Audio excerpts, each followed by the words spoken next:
Hey, shalom, shalom from your Dutch Uncle John. Now, what is a chiasmus? That's what we're going to talk about today. And the dictionary definition says it's a noun, and it's a rhetorical or literary device in which words, grammatical constructions, or concepts are repeated in reverse order in the same or modified form. Whatever. Okay, the best is to give you an example. Okay, and here's a very short one. Never let a fool kiss you, and never let a kiss fool you. Notice how the two words are repeated in reverse order, and you have this kind of X formed here. Well, it's not a coincidence that it's an X. X is the Greek letter here, chi. All right, and chi is the 22nd letter of the Greek alphabet. And chi, from this word or letter, we get chiasmus, where two things get reversed. Okay, so you've seen there a secular example, but the Bible is full of these. Okay, in fact, Yeshua Jesus himself said in Matthew 20:16, "So the last shall be first, and the first shall be last. For many be called, but few chosen." Notice the X pattern there with last and first. And we usually write the chiasmus in this form, like A, B, B1, A1. All right? So this is a very short one. There are also many others much longer. And this whole concept of the first shall be last and the last shall be first, we know Yeshua Jesus, he was born on the Feast of Tabernacles, Sukkot, which is the last feast. So you have his first, his birth, at the last, right? And more examples. Here's a longer example in the book of Genesis, chapter 6. This is Noah and the flood. Okay? Starting in 6:10 it says, "And Noah begat 3 sons, Shem, Ham, and Japheth." Verse 13, "And God said to Noah, The end of all flesh is come before me, for the earth is filled with violence through them. And behold, I will destroy them with the earth." So you have here an A, B, C. You've got Noah having 3 sons. The end of all flesh is coming before me, and I will destroy the earth with Okay, a curse here on the earth. In verse 14, he starts explaining about building the ark. He wants it covered inside and outside with pitch. He gives the length, width, and height. He wants windows in the top. He wants 3 decks. Okay, so we'll call part D the ark. E, it says, "Behold, I myself am bringing floodwaters on the earth, to destroy from under heaven all flesh, in which is the breath of life. Everything that is on earth shall die." So in part E, he is announcing the flood. In F, he says, "I will establish my covenant with you, and you shall go into the ark, you and your sons, your wife, and your sons' wives with you. And of every living thing of all flesh you shall bring 2 of every sort into the ark, to keep them alive with you, and they shall be male and female. Of the birds after their kind, of animals after their kind, and of every creeping thing of the earth after its kind, 2 of every kind will come to you, and keep them alive." So here in F, he's talking about every living thing of all flesh. Okay? All living creatures. In G, it says, "You shall take for yourself of all food that is eaten, and you shall gather to yourself, and it shall be food for you and for them." So G is talking about food. In H, "You are to take with you 7 pairs of every kind of clean animal, a male and its mate, a pair of every kind of unclean animal, a male and its mate, and 7 pairs of every kind of bird of the air, male and female, to preserve their offspring on the face of all the earth. So you are to take with you every kind of clean animal." So he talks about animals in H. In I, it says, "On that very day Noah entered the ark along with his sons, Shem, Ham, and Japheth, and his wife, and the 3 wives of his sons." And they entered, the male and female of every living thing, as God had commanded Noah, and the Lord shut them in. So under I, we have entering the ark. And under J, verse 17 of chapter 7, for 40 days the flood kept coming on the earth, and the water rose and covered the mountaintops to a depth of 15 cubits. So J, we have the waters are increasing. Now we come to verse 1 of chapter 8. But God remembered Noah and all the animals and livestock that were with him in the ark.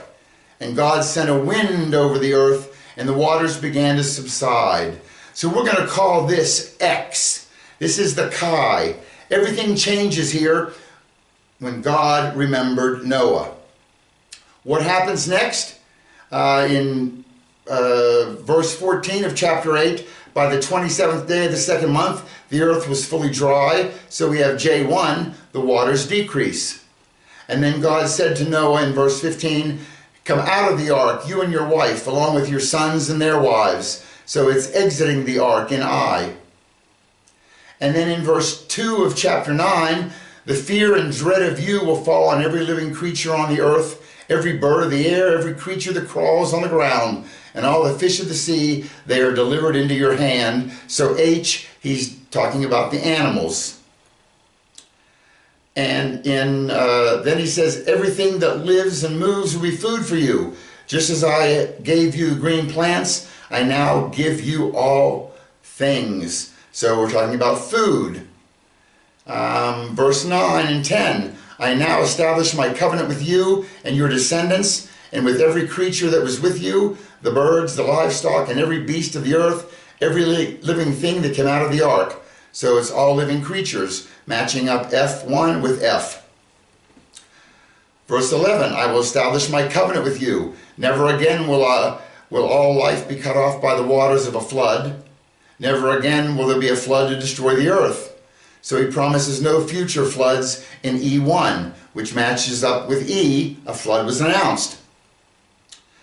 Verse 10, the birds and livestock and every beast of the earth and every living thing that came out of the ark, which we just read a moment ago, talks about the ark again. And then in Genesis 9, 12 through 16, God said, this is a sign of the covenant I am making between me and you and every living creature with you, a covenant for all generations to come. I have set my rainbow in the clouds, and it will be a sign of the covenant between me and the earth. Whenever I form clouds over the earth and the rainbow appears in the clouds, I will remember my covenant between me and you and every living creature of every kind. Never again will the waters become a flood to destroy all life. And whenever the rainbow appears in the clouds, I will see it and remember the everlasting covenant between God and every living creature of every kind that is on the earth. So he now blesses the earth with a rainbow versus cursing the earth under part C. And this applies to all life on earth, which matches up with B. And then the story ends here with, and the sons of Noah who came out of the ark were Shem, Ham, and Japheth. And Ham was the father of Canaan. These were the sons of Noah, and from them the whole earth was populated. So we end up with A1, Noah and his sons, which match up beautifully with A. Notice the whole Noah story is chiastic in nature. And I showed you it happens in small verse, it happens in whole stories, it happens all over. Okay? We'll have a drink for that. Today we've got Lubimi pomegranate juice and water. Look at King Solomon's words in Proverbs 31, starting in verse 4. It is not for kings, Lemuel, it is not for kings to drink wine, or for rulers to desire intoxicating drink. Otherwise they would drink and forget what is decreed, and pervert the rights of all the needy. Give intoxicating drink to one who is perishing, and wine to one whose life is bitter. And let him drink and forget his poverty, and remember his troubles no more. If we move everything to the left, by the way, Lemuel, you see the L on the end, that's God, and Lemu, this is short, Solomon's name in Hebrew is Shlomo, and you can hear the the L and the M, Shlomo, and the U is the O. Okay, so Lemuel is like little Solomon of God, Shlomo of God. It would be like a nickname that his mother would call him. So that's who Lemuel is here. But if we put it all on the left justified, you can see there is a chiastic structure to this also. The first line talks about it is not for kings to drink wine, or rulers to desire intoxicating drink is B.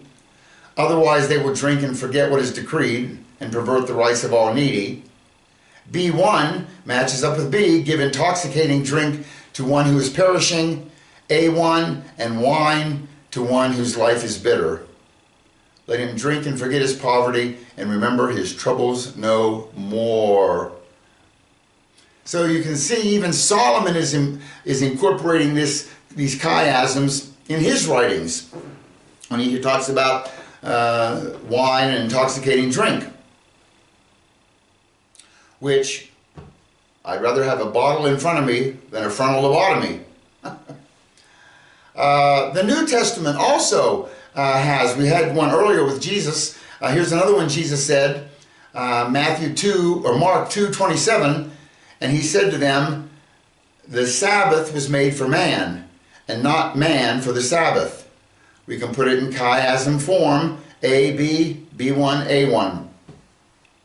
By the way, the Sabbath was made for man, not man for the Sabbath. There are so many, the Jews particularly, it's almost as if the Sabbath is this rule that they must keep, and you've got to be there by sundown, and you can't carry anything in your pocket, and you can't turn on a light switch, and you're following all these rules to make the Sabbath happy or to make God happy. But that wasn't the plan. The plan was the Sabbath was given to man so that man could have a day of rest and a day to contemplate and refresh and worship and celebrate and praise. You understand? The Jews, I believe, have twisted that, and Yeshua is correcting them here. In fact, the Old Testament, it even ends with a chiasm. Okay, look at Malachi 4, 5, and 6. He says, behold, I will send Eliyahu, Elijah the prophet, before the coming of the great and awesome day of the Lord. And he will turn the hearts of the fathers to the children, and the hearts of the children to their fathers. Otherwise, I will come and strike the land with a curse. You can see the chiastic structure here, turning hearts of fathers to their children, hearts of children to their fathers. And I always like to point out that the Old Testament, the Tanakh, ends with a curse. The whole Old Testament ends curse. You know, the Jews are anticipating, looking for, waiting for, can't wait for their Messiah, and then all of a sudden it ends in a curse. It's almost as if you need another book to follow to undo this curse. Thus, the New Testament, the Brit Hadashah. Okay? But as I said, the Old Testament ends with a chiasm. Okay, so I just wanted to point that out to you, that the Bible has this chiastic structure. Okay, to God be the honor, to God be the glory, to God be the praise. Wait! We have a bonus! Okay, here's your bonus.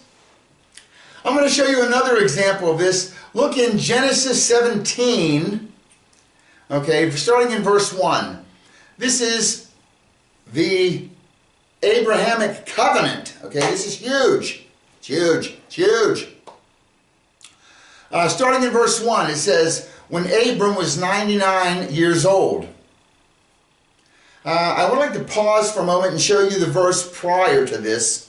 And that would be the end of chapter 16, 15 and 16, and Hagar bore Abram a son, and Abram gave the name Ishmael to the son she had born. Abram was 86 years old when Hagar bore Ishmael to him. So that's the verse previous. So we have a 13-year gap that we don't know what happened in that time. Okay, but now he's had one son, and now Abram is 99 years old, and we'll call that A. All right, and B, it says, this is continuing verse 1, the Lord appeared to him and said, I am God Almighty. Walk before me and be blameless. I put a little asterisk here by Almighty. In Hebrew, that word is Shaddai, Shin, Dalet, Yod. And I call attention to this just so you know that is the first mention of Shaddai, Almighty, in the Bible. It's always wherever you see the first mention of something that helps define it, okay? So it's nice to see some of these first mentions. Part C will be verse 2, where this is God's first speech. And he says, I will establish my covenant between me and you, and I will multiply you exceedingly. So here he's promising a covenant, okay, or to establish a covenant. In part D, it says, then Abram fell down, and God said to him, let's just take those first four, A, B, C, D. We have Abram is 99. The Lord appears to Abram. God's first speech, I will establish my covenant. And then Abram falls on his face. If the story begins A, B, C, D, then it should end D, C, B, A. If my chiastic theory was working. All right? Look at E. E is the next speech of God, his second speech. It's verse 4. As for me, this is my covenant with you, and you will be the father of many nations. No longer shall your name be called Abram, but your name will be Abraham, for I have made you a father of many nations. I will make you exceedingly fruitful. I will make nations of you, and kings will descend from you. I will establish my covenant as an everlasting covenant between me and you and your descendants after you, to be your God and the God of your descendants after you. And to you and your descendants I will give the land where you are residing, all the land of Canaan, as an eternal possession, and I will be their God. Okay, in part E, there are a couple things here. One, you can see some of the things that we've highlighted here in God's second speech. One, he's changing Abram's name to Abraham, so we have a name change. He's going to be the father of nations. He mentions nations 3 times. And kings will descend from you. So in part E, we have God announcing this covenant. Okay? And there's a name change. There are nations and kings and a blessing for Abraham at this point. All right? And before we go on, I just want to point out some of those important words in there. He says here, as for me, this is my covenant with you. Remember that word covenant is brit, bet, resh, yod, tav. Okay? Bet, resh is bar, sun, yod is hand, tav is cross. So the word brit breaks down to son with hand on cross. There's the ultimate covenant. God says, I will come down and I will take your punishment. I will die on a cross for you, and my blood will cover your sins. And if you accept that, come on up to heaven and spend eternity. It's that simple. It's all by faith. The other thing that's mentioned in here, we said name. It is a name change, right? And the Hebrew word for name is Shem, Shin, Mem. And in this verse, he has a cough on the end, a final cough. Remember, the final cough is Looks like this. It's an open palm, and if you put it at the end of a word, it means your. So Shemekah is your name. It's twice in verse 5 of chapter 17. Another thing he talks about are the nations. In Hebrew, that is the goyim. Singular is goy. A goy is a non-Jew. The goyim are the non-Jews, the nations. Okay? There are two groups on the planet, according to this. There are the Jews, and there are the goyim, the non-Jews. All right? And by the way, that word goyim sometimes has kind of a negative definition today.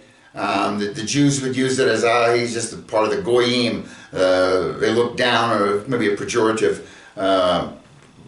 using of that word. In Abraham's time, there were no Jews. Everybody was the same. So there it literally meant the nations. Okay? Today, as 2000 BC, today, 2000 AD, it pretty much represents the non-Jews and non-Hebrews. Okay? Another thing that's mentioned in this verse is the Melachim. Remember, Melachim, Melech is the word for king, and if you pluralize it with a yod mem on the end, Melachim, kings. Just little reminder words here. Okay? And now we get to F. F is the actual covenant. It starts in verse 9. It says, God also said to Abraham, you must keep my covenant, you and your descendants in the generations after you. This is my covenant with you and your descendants after you, which you are to keep. Every male among you must be circumcised. You are to circumcise the flesh of your foreskin, and this will be a sign of the covenant between me and you. Okay, so I told you Brit meant covenant, and they have this word, the Brit Milah. This tells you what kind of covenant. Remember, God had a covenant a little while ago with Noah. He's going to put a rainbow in the sky, promising that he will never flood the earth again. So there are different kinds of covenants. This is the Brit Milah, the circumcision covenant. And by the way, that word Brit, remember, there's a group of Jews on the planet that whenever a word ends in a tav, they will pronounce it with an S. Why? I don't know.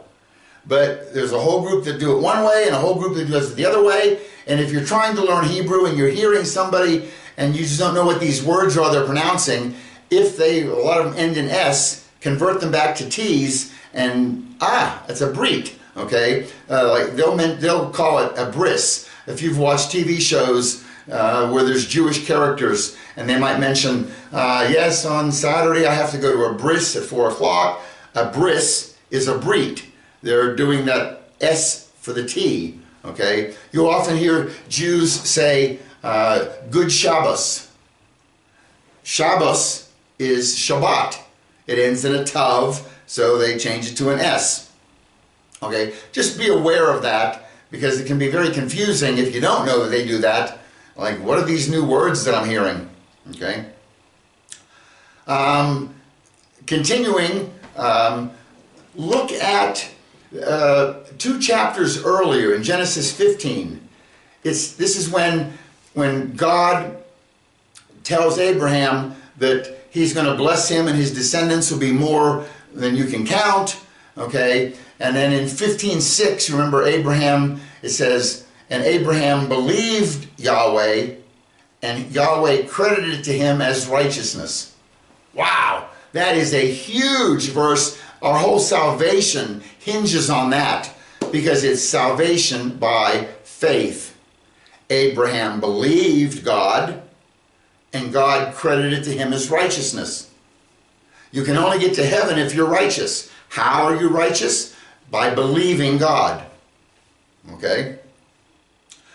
And in that covenant there that he does in chapter 15, remember, he has Abraham, he's Abram at the time, he has Abram take these 5 animals and cut them in half, and then he puts Abram in 2 birds, and then he puts Abram to sleep, and God walks between these cut animals to seal this brit, to seal this covenant. Okay? And it's, if I don't keep my promise, may I, God, end up like these animals, cut in half. Okay? This, by the way, this brit is an unconditional covenant. Abram was asleep. He didn't have to do anything. It's all on God here. God made a promise, and God is the one walking between the pieces, guaranteeing that he will keep this covenant. It says, starting in 17, and it came to pass when the sun went down, it was dark, that behold, there appeared a smoking oven and a burning torch that passed between those pieces. On the same day the Lord made a covenant with Abram, saying, to your descendants I have given this land, from the river of Egypt to the great river, the river Euphrates. And all of these tribes. So, you know, it's interesting. The promised land that he's promising goes from the river in Egypt, that's the Nile, until the great river Euphrates, which goes through Baghdad, Iraq. That is the promised land. You know, whenever you hear people talk about the West Bank, and they're talking about the West Bank of the Jordan. No, you want to talk about the West Bank. The promised land is the West Bank of the Euphrates. Okay? God promised this much. Right now, the Jews have this much, and the world is having a fit because they have this much. Someday, they're going to have this much from the Nile to the Euphrates, that which was promised. Can't wait. Okay, so that's an unconditional covenant. By the way, that covenant that we just talked about there in 15, chapter 15, where is the first hint of that? You can actually find a hint of it back in Genesis 1:1. Remember, Bereshit bara Elohim et hashamayim va'et haaretz. Look at the first word, Bereshit. Right in the middle of that word Bereshit, you have an Aleph and a Shin. Aleph is God's letter, the head of the ox, strength. Shin is two teeth, destruction. So if you look at just the pictures of them, you have Aleph, Shin, strong destruction. What destroys everything? Fire, Aish in Hebrew. It's where we get the word ash, comes from there in English. So in the middle of the word Bereshit, the first word of the Bible, we have fire. And the four remaining letters on either side is Bet, Resh, Yod, Tav, covenant. It's the word covenant. You have a fire in a covenant. That's the Genesis 15 Abrahamic covenant here with God, that he's promising many descendants and all this land. It's hidden in the very first word of the Bible. Very, very clever. Okay, continuing on with F, starting in verse 12, it says, generation after generation, every male must be circumcised when he is 8 days old, including those born in your household and those purchased from a foreigner, even those who are not your offspring. Whether they are born in your household or purchased, they must be circumcised. My covenant in your flesh will be an everlasting covenant. But if any male is not circumcised, he will be cut off from his people. He has broken my covenant. Some things I want to point out here is when he is 8 days old, okay, this is when the Brit Milah, the circumcision covenant, must take place. Why 8 days old? Remember, 8 is new beginnings. And remember, the 8th day of the week is a new week, right? 7 days in a week, the 8th day is the beginning of a new week. There were 8 people on the ark, on Noah's ark. That's a new beginning. Noah, his wife, 3 sons and 3 daughters. Okay? And circumcision is on the 8th day, a new beginning. Okay? In fact, the 8th millennia begins eternity. If you calculate from Adam until Yeshua, it's 4,000 years. You can add them all up. And from, give the dates and the ages, everybody. From Yeshua Jesus until today is 2,000 years. So there's 6,000 years total. And we have a 1,000-year reign of Messiah, 1,000 years of peace, the millennial reign that's coming when Yeshua returns. And there's the 7,000 years, and then 8,000 starts eternity. It's a new beginning. You get the picture? And remember, twice in the Bible, once in the Old Testament, once in the New Testament, he said to God, a day is like 1,000 years, and 1,000 years is like a day. So he has set apart 7,000 years for this endeavor with mankind. 7,000 years to God is a week. 7 days. Okay? Very nice. And this circumcision covenant, it includes those born in your household, so there's your family, those purchased from a foreigner, will be a slave, servant, and those who are not your offspring, the goyim. So, the covenant blessings that are coming from following this circumcision covenant, these covenant blessings are for all. Your family, your servants, and the nations. Beautiful picture there in F. Okay.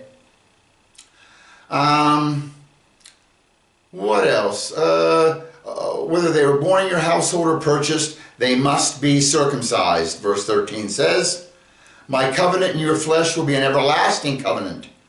But if any male is not circumcised, he will be cut off from his people. He has broken my covenant. Notice, this is a nice picture, that the group is not held responsible for any one individual's decision. Right? If someone decides not to be circumcised, the whole group is not punished, but that person will be cut off. So, in our chiastic structure of Genesis 17, F shows us God's third speech, which is actually the covenant. Okay? All right. So, the sign of the old covenant was circumcision. Okay? Cutting of the foreskin was actually significant in two different ways. One, the cutting of the foreskin symbolized that God was setting apart a group of people to become a holy nation. All right? But this came with a price, because the Jew who actually underwent circumcision had to remember, you know, if I fail to keep any terms of this covenant, I may be cut off from you, God, and cut off from your presence, and cut off from the light of your countenance, and cut off from your blessings and your blessedness, right? Just as I have ritually cut off the foreskin of the flesh, you will cut me off from all the benefits that you have for me, right? So there's a kind of a two-edged sword there, right? He's setting them apart as a holy nation, but there's price to pay if you don't follow. Okay? And he makes it quite clear in 14, one who is not circumcised in the flesh of his foreskin, that person shall be cut off from his people. He has broken my covenant. Okay? And if you're cut off, you're not getting the blessings, right? You're going to get the what kind of blessings? You know, maybe your fruitful womb of your wife, productive fields full of harvests, okay, protection from enemies. There's just heaps and heaps. You can look in Leviticus 26. There's a whole bunch of the blessings that you will receive for keeping his covenant, okay. And here, look, you can see, you're going to get, here's a whole list of them. Rain in their season, peace to the land. What else? I like 5 of you will pursue 100. 100 of you will pursue 10,000. He will multiply them. He will be your God and you will be his people. You know what this sounds like? It sounds like the new heaven and a new earth. That's what's coming when Yeshua comes and rules and reigns. That's the blessings of keeping covenant. If you want to know the consequences for breaking covenant, my goodness, they're everywhere. Okay, here's Leviticus 26. He's got a whole bunch of them there. Okay, I'm just leaving it on the screen here for a minute, or freeze frame it and look at them. And And if that's not enough, here's some more. Whew. I will lay waste to the land. You will flee as one flees the sword. You will fall when no one pursues you. You will stumble over one another. In other words, the bottom line, you will be cut off, which is what the covenant said. All right? And God, He must punish. You know, we've talked about this in other videos. God is perfect in everything He does. And God is a judge. And one of the things a judge must do is punish. If I stab somebody and they take me to the judge and I say, Judge, yes, I stabbed him, but I'm sorry. And the judge says, oh, well, if you're sorry, you may go free. That is a bad judge. God is not a bad judge. He is going to give a fair punishment. And the punishment is, if you break God's rule, whatever it is, thou shalt not steal, thou shalt not lie, thou shalt not covet, thou shalt not murder. You break any, just one of those, you are now broken off, and your punishment that you deserve is death. It sounds harsh, but He's the God of everything. And He's not playing games when He tells you don't do something and you do it. Okay? His holiness, by the way, requires Him to punish. His holiness mirrors God's nature. His righteousness refers to God's acts. And His holiness and His righteousness require that He punish. But there's nothing that says He can't leave His throne and come to earth and take the punishment for us. And that's what He did in the form of Yeshua, His Son, Yeshua Jesus. Jesus came and He lived a perfect life. And false accusations are brought against Him, and He's nailed to a cross as our sacrifice. Abraham even said, when he was up there on the mountain with Isaac, the Lord Himself will provide the lamb.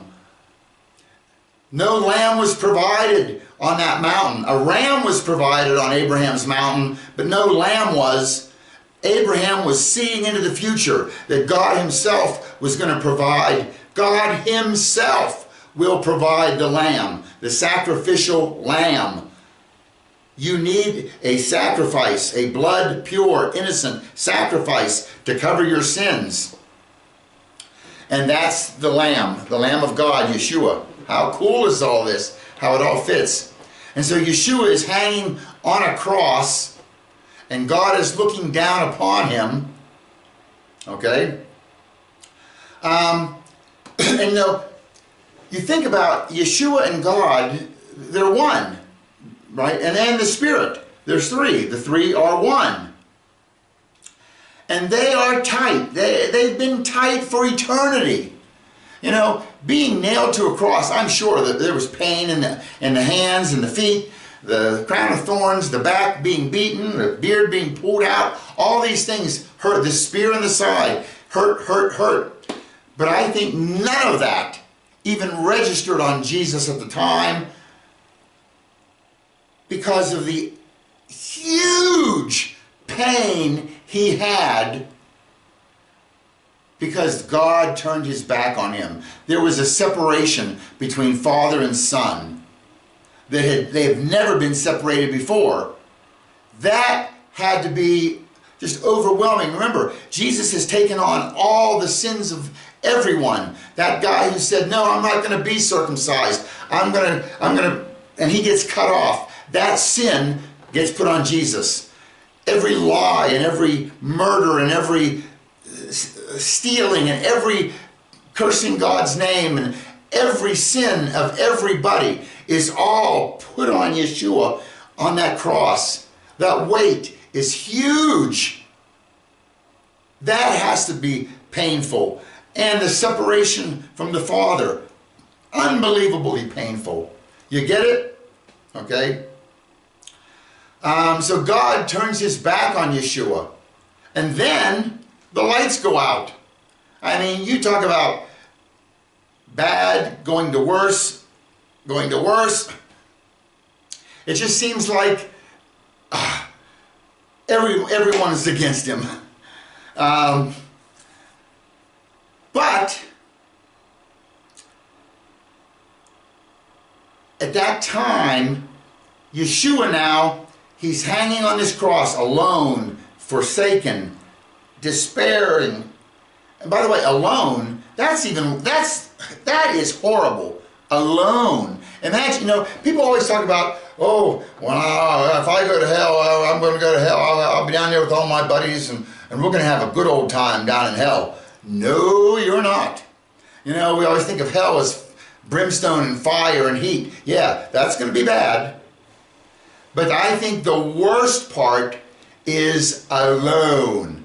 It'll be dark, black, alone, forever.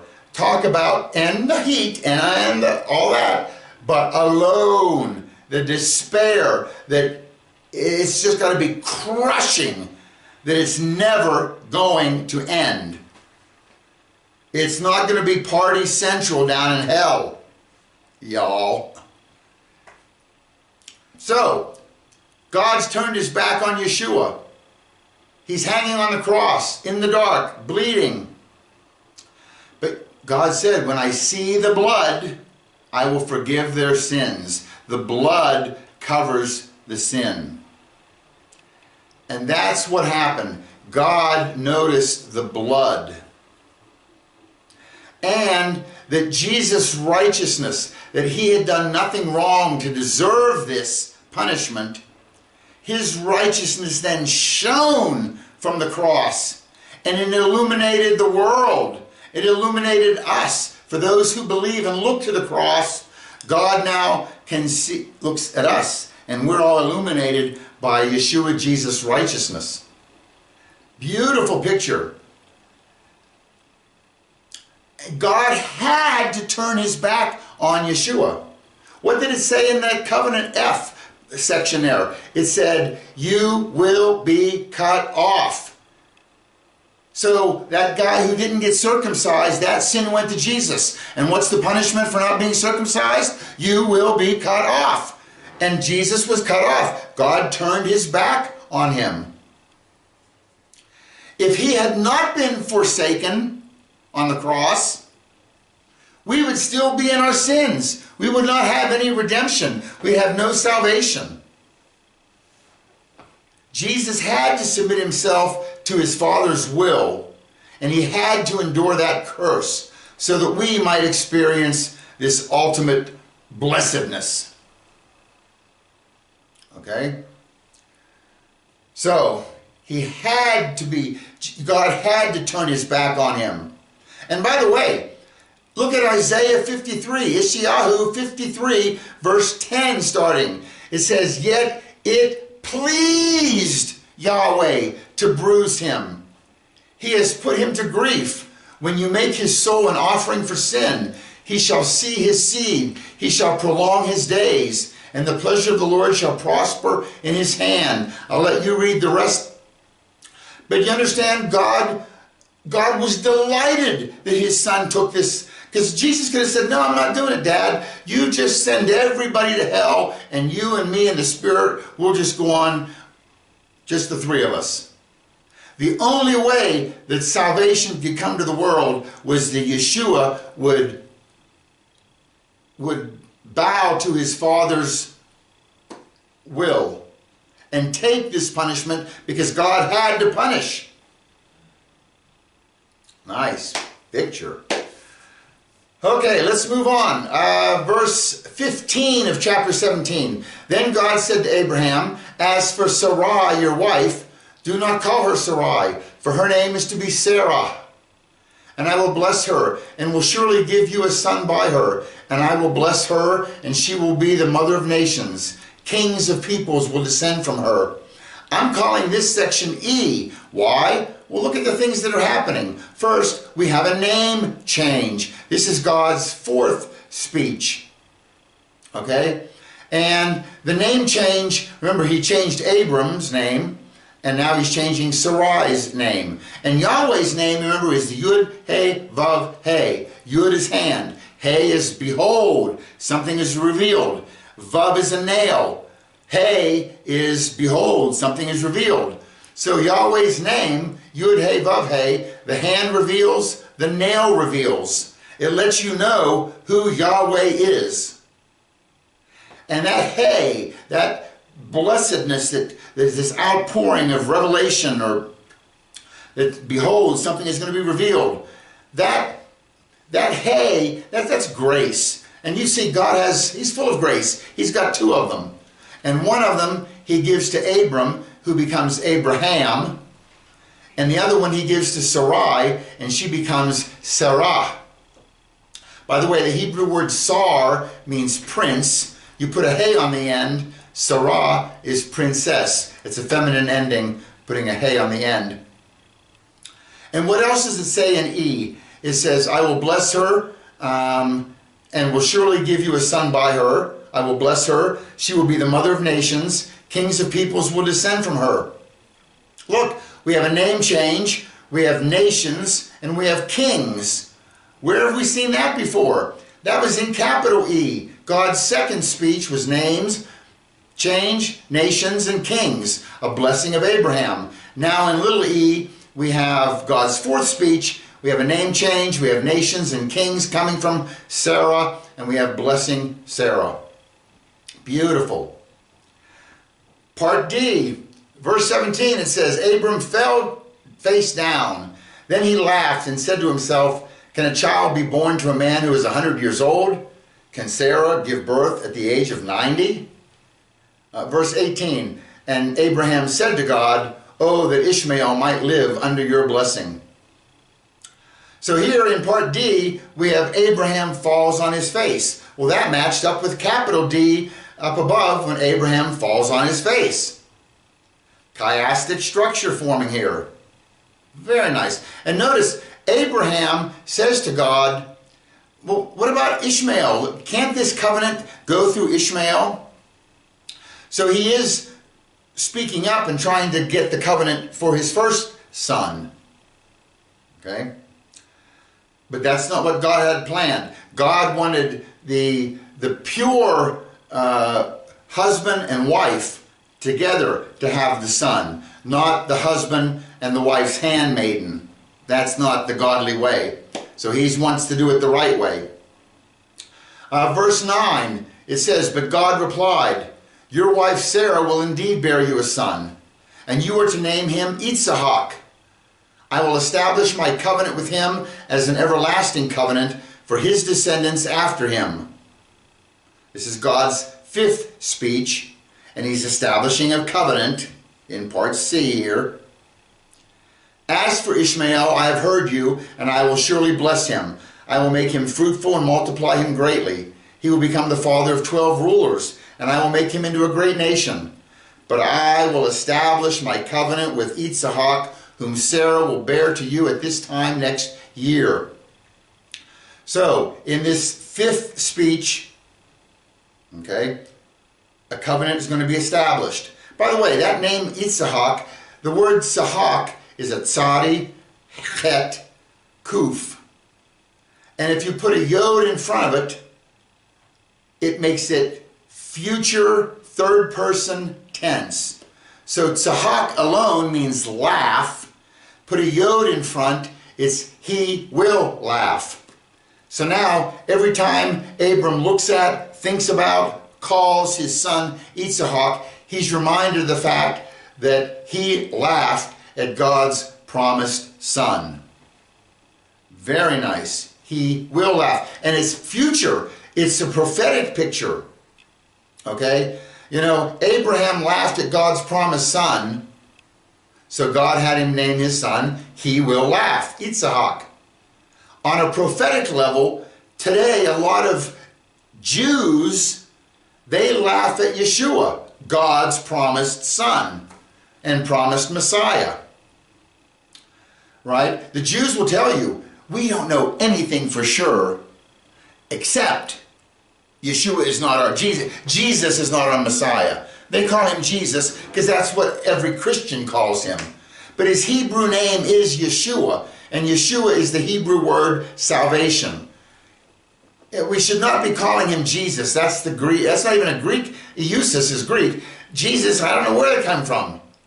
That's not his name. Okay? But Jews will use his name, Jesus, for curse words, for punchlines of jokes.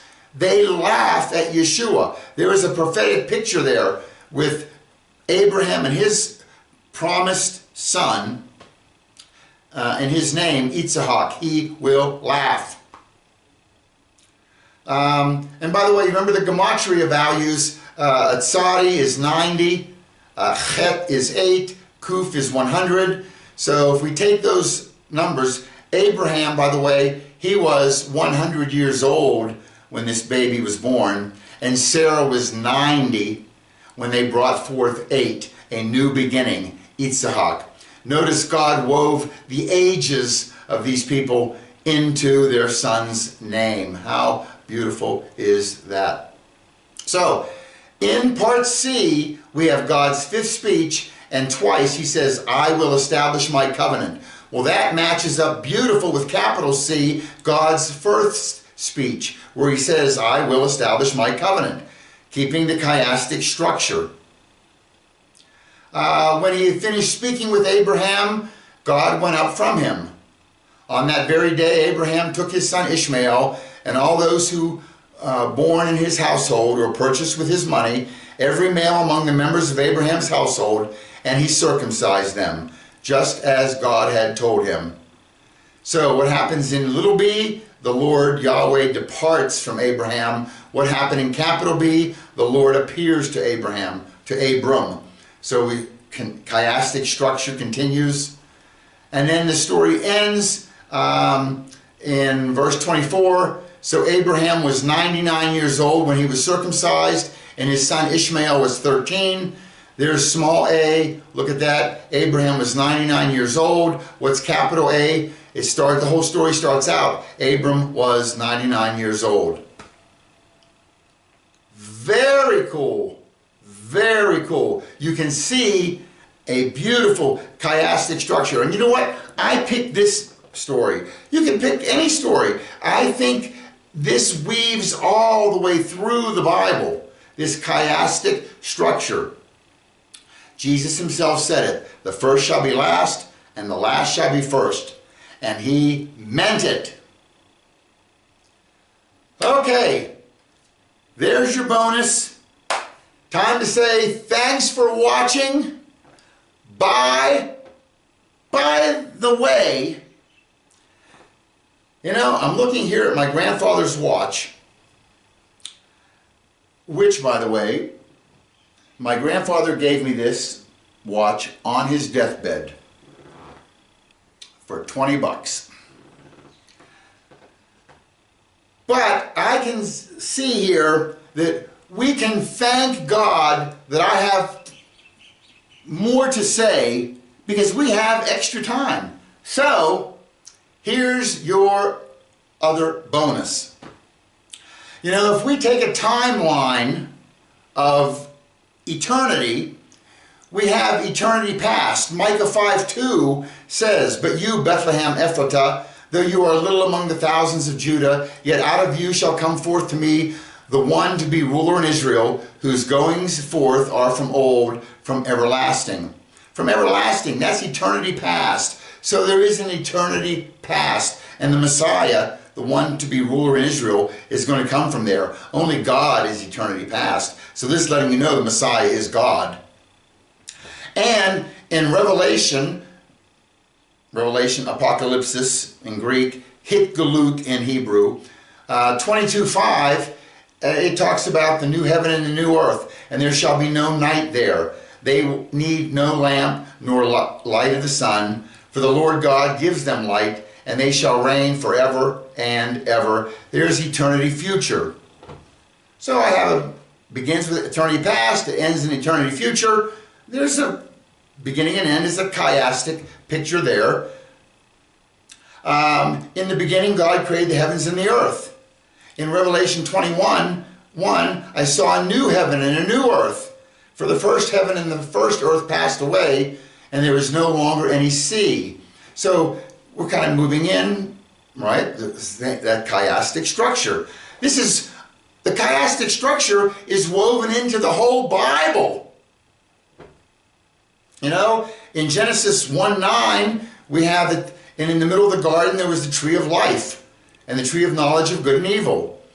In Revelation 22, on either side of the river was the tree of life, bearing 12 kinds of fruit, yielding its fruit every month, and the leaves of the tree for the healings of the nations. So there's a tree of life at the beginning, a tree of life in the end. In Genesis 6:9, we have the days of Noah. In Luke 17:26, Jesus says, as it were in the days of Noah, so it will be also in the days of the Son of Man. So you have days of Noah. Days of Noah, crazy, so bad that God's going to destroy the earth with water. In the end, the days of Noah is going to show up again, and things are going to be so bad, God's going to destroy the earth with fire. Okay? And I'm just picking out random things. You can pick out as many as you want, and you will find these parallels. Okay? Exodus 39:14. There were 12 stones, one for each of the names of the sons of Israel. So we have the 12 sons of Jacob, 12 sons of Israel. In Matthew 10:2, now the names of the 12 apostles are these, and they're the 12 apostles.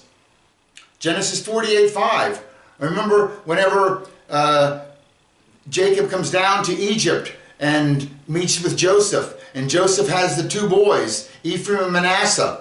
And Jacob, he adopts these two boys. Just as Reuben and Simeon are mine, these two boys shall be mine, Genesis 48:5 says. So we had 12 sons. Levi is taken out because he becomes the priest, and these two boys are added in, so you end up with 13. Okay?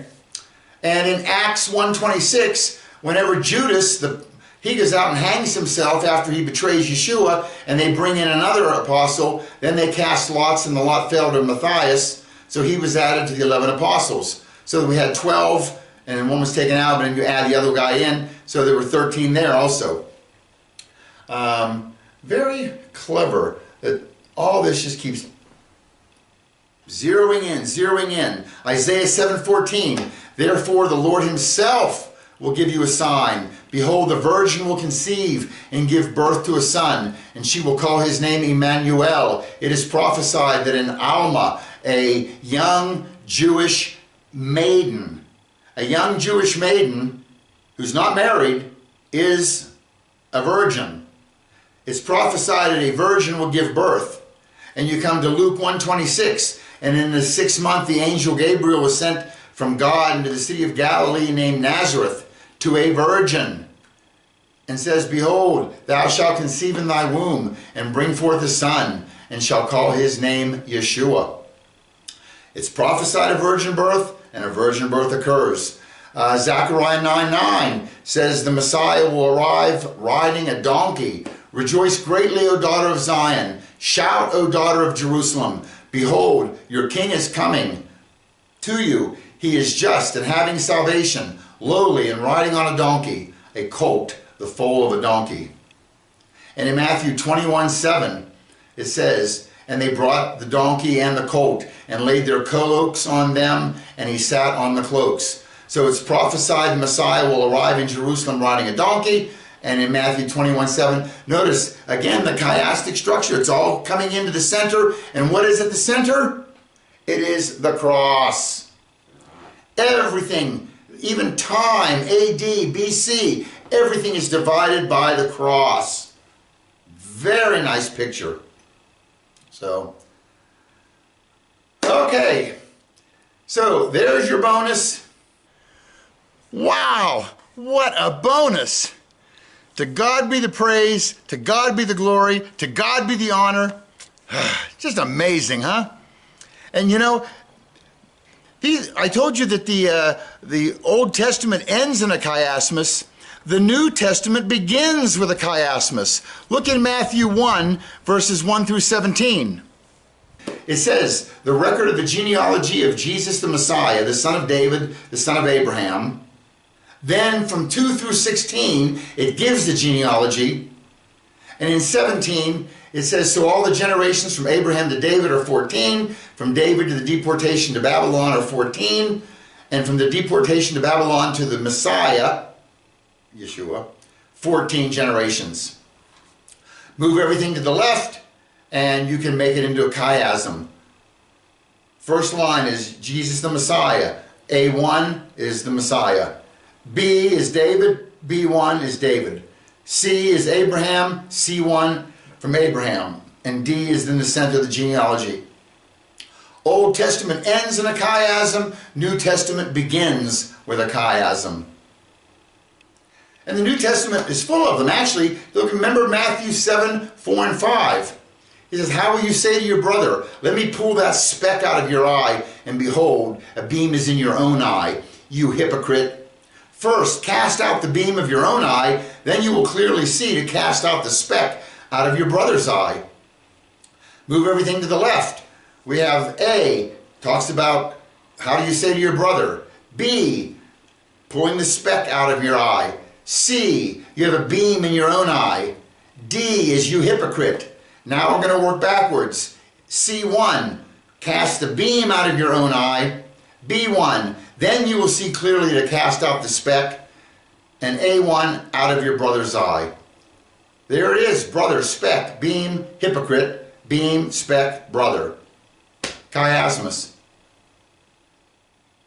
There's another food and beverage. We showed you the one from Solomon, with drink. There's one with food in the book of Esther. The book of Esther begins, Ahasuerus, the king, or Xerxes, he throws a 180-day feast throughout his entire empire. And then after the 180-day feast, he throws a 7-day feast. And then because Vashti doesn't come, he picks a new queen. And in verse 18 of chapter 2, there's a feast of celebration for Esther's ascension as new queen.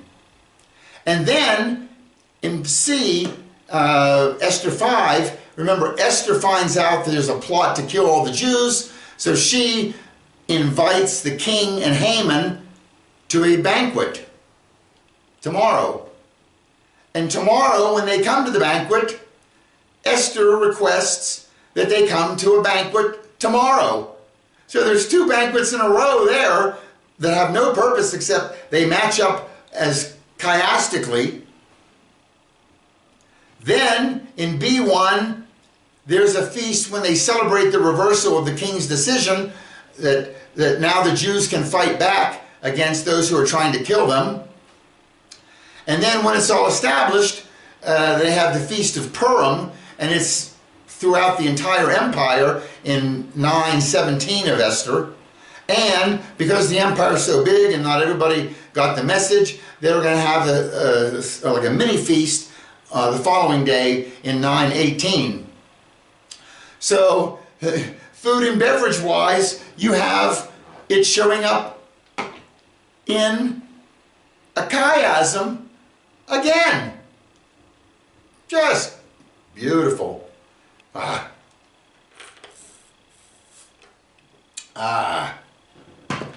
So nice. And that Esther story, it's got good guys and bad guys and friends and foes, you know. What's the chiasm that says, champagne for my real friends and real pain for my sham friends. You can see the X. All right. Oh, here's a little chiasm from the Noah story. Just look at the lengths of days for these different events. Okay, this is Genesis 7. It says, starting in verse 4, for after 7 more days I will cause it to rain on the earth. And then in verse 10, now it came about after 7 days. And then in verse 12, the rain fell upon the earth for 40 days and 40 nights. And in verse 24, and the waters prevailed on the earth 150 days. Then God remembered Noah. There's your X. Okay? Because after that, it says in verse 3 of chapter 8, and the waters receded continually from the earth. At the end of 150 days, the waters decreased. And so it came to pass in verse 6, at the end of 40 days, that Noah opened the window of the ark which he had made. And he waited yet another 7 days in verse 10, and in verse 12, so he waited yet another 7 days and sent out a dove, which did not return again to him anymore. So just look at the days listed here. We have 7 days, 7 days, 40 days, 150 days. Then God remembered Noah. Then we have 150 days, 40 days, 7 days, 7 days. A chiastic structure. We already showed you a chiastic structure in Noah. Here's another chiastic structure just in the number of days. I'm telling you, this chiastic stuff is everywhere, everywhere. I told you that Jesus was born on the last feast, Sukkot. Jesus died on the first Moed, the first feast, Passover. Again, the first shall be last, the last shall be first. The birth will be on the last feast, the death will be on the first feast. There's that picture. He said, the last shall be first, and the first shall be last. And it all comes down, this chiasm, it comes down to the Greek letter chi, chiasm, right? The X. Okay? I'll give you one last example here. This is by Socrates. It says, bad men live that they may eat and drink, whereas good men eat and drink that they may live. Giving the examples makes it much more easy to understand than a rhetorical or literary device in which words, grammatical constructions, or concepts are repeated in reverse order in the same or modified form. Huh? So, what is a chiasmus? Now you know. Okay, from your Dutch Uncle John, shalom, shalom. Hey!